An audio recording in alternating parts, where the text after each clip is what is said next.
روم اور علامہ اقبال کے اشعار کے حوالے سے میں اسے مزید واضح کر چکا ہوں.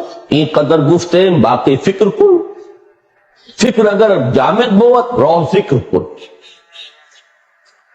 اور جزب قرآن زیغمی روباہی است، فقر قرآن اصل شاہو شاہی است.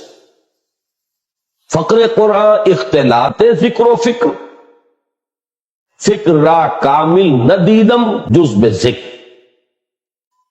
اور اس ذکر کا سب سے مؤثر، سب سے عمدہ، سب سے اعلیٰ، سب سے جامع ذریعہ نماز.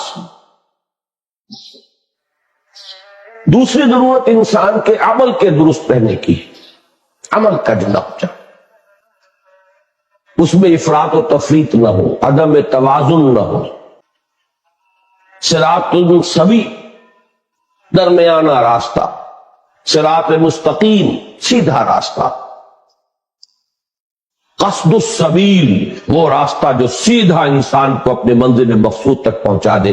یہ قرآن مجید کی 3 اصطلاحات ہیں. اس پر انسان کا قدم جمع رہے، ادھر ادھر کی پگڈنڈیوں پر وہ کہیں مڑ نہ جائے، نہ وہ نفس امارہ کے سے مرعوب ہو یا مغلوب ہو، نہ ماحول کے غلط اثرات سے متاثر ہو، نہ جذبات کے کسی طوفانی رو کے اندر بہہ جائے. اس کے لیے بھی ضرورت ہے ایک مستقل، زندہ، بیدار، حقیقی تعلق مع اللہ کی. اس تعلق مع اللہ کا بھی سب سے بڑا ذریعہ، سب سے اعلیٰ وسیلہ یہ نماز ہے. تیسری چیز میں نے عرض کی تھی جو ان سب کا مقصود ہے. اصل میں یہ تمام چیزیں بھی ایک سطح پر آ کر ذرائع کی حیثیت حاصل کر لیتی ہیں، حکمت دین کے اعتبار سے، فلسفہ دین کے اعتبار سے. ان سب کا اپنا ایک ہدف ہے اور اپنا ایک مقصود ہے، اور وہ ہے انسان کی روحانی ترقی، جس کے لیے تعبیر میں نے کل کی تھی اس اصطلاح کے حوالے سے جو حدیث نبوی میں آئی ہے، یتقرب الی عبدی بالنوافل وبالفرائض.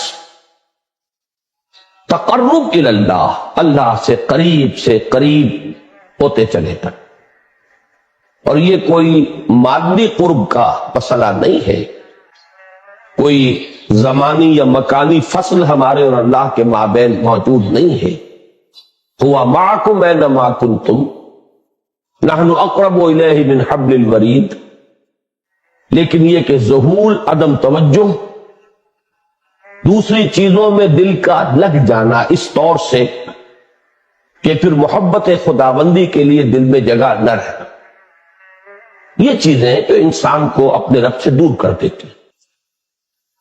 ورنہ پروردگار کی طرف سے تو ہر وقت ایک دعوت عام ہے کہ ہم تو مائل بکرم ہیں، کوئی سائل ہی نہیں، راہ دکھلائیں کسے رہنم منزل ہی نہیں.